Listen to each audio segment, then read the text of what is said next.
If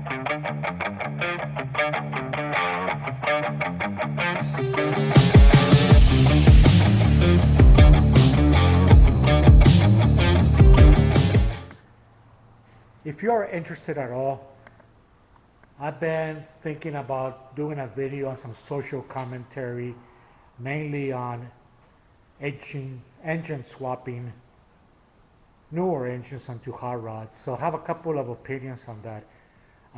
It's my personal opinion. You don't have to stay and watch it, but I've been wanting to do this video for a little while. But basically, my feelings on, new LS engines or Hemis on hot rods. So stay tuned for that if you wish. Take care. This here is my 2016 Dodge Challenger RT Plus with a Hemi. I got this in 2016. Of course, going through my midlife crisis, I needed to get a daily driver that was not a Honda or some stupid electric car.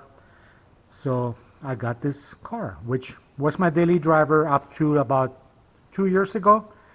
Unfortunately, I haven't been driven it that much because the weather up here during the winters, it's pretty bad. So this is not a good ideal car to drive. But anyway, case in point is that this here is an amazing engine. It's a 5.7 liter, which converts to about 350 cubic inch. But everything is computer controlled. And about a year and a half, 2 years ago, my battery died because I wasn't driving it. And the problem is that since this car is electronics, I could not get the freaking trunk open because there's no keyhole or any way to release the trunk from the outside. And the reason I say that is because the car battery, it's in the trunk. So, being that the car had no battery at all, when I press the button in there to release the trunk, well, guess what?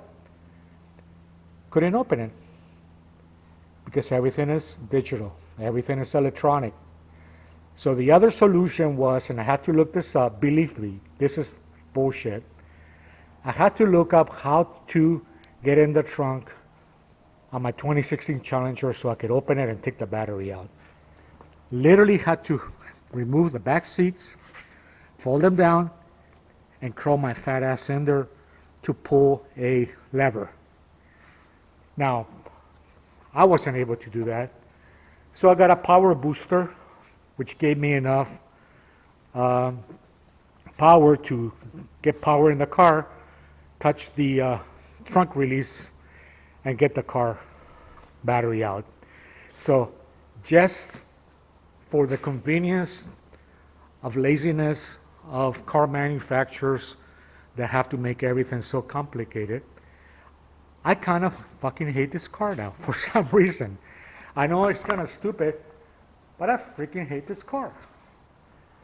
So recently, and I don't know if you follow him, Uncle Tony's Garage, he has very cool videos. He's an older guy like me. He's been around the block with cars. And he made a video last week or early this week saying in the title, I'll put it down here,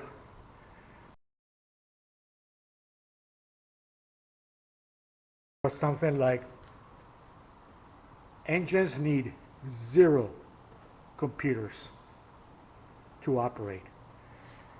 So the purpose of my commentary is that when I go to car shows, and I go to a lot of them, and I see a wonderful, beautiful hot rod, 1934 Ford, or even a 66 Buick, and I go look under the hood and they have a Chevy LS engine on it. Now, I'm not knocking anybody down. I think to each his own. I know those engines are powerful. They make a lot of horsepower.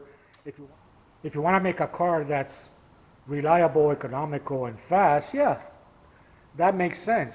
And yes, I know you could actually get kits to remove all the fuel injection and all the things to make it into a carbureted or throttle body type of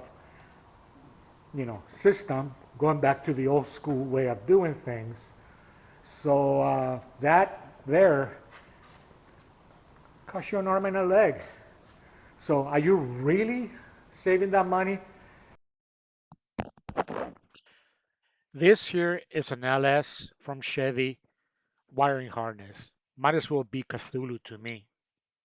And another, and this is my opinion, again, to each his own, anybody could do whatever they want with a car that they're built. To me, if you have to hook up a laptop to tune your engine and to do anything, that's not hot rodding. Yes, I'm old school, I've been around for a while.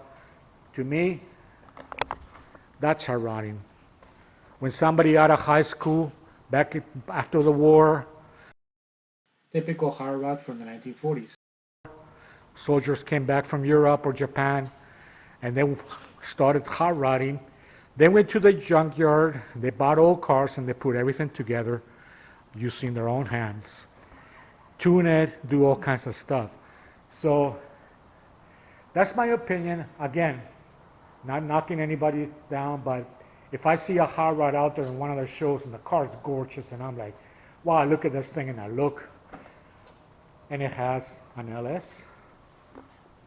or in my case, a Hemi, which I had to go through hoops just to open the trunk so I could change the battery. That to me is backwards. But anyway, that's my opinion. My opinion only. I kind of been wanting to do this video for a while now. I wasn't sure if it was going to trigger people. Again, that's not my intention at all. My intention is to give my opinion. Yes, I'm old. I'm an old hot rodder, and I don't think you need to hook up a laptop to a car to tune it. So take that as it may. Anyway, thanks for sticking around. If you were interested in this kind of commentary, let me know what you think. Again, open-minded. I'm not knocking anybody down. If that's something that you do, that's perfectly fine. And who knows, in the future, say I want to build a daily driver, maybe I'll eat my own words and go ahead and put an LS engine in it. So you never know, but that's just my opinion. And thanks to Uncle Tony's Garage. Check him out on YouTube. It's a good channel. He'll spend an hour talking about things like this. So peace. Take care, man. And women. And children. No! And rabbits and dogs. And birds. And maybe even horses. Although I think horses are kind of stupid, but they look dumb. Anyway, I better shut up before I put my foot in my mouth. Take care. Bye.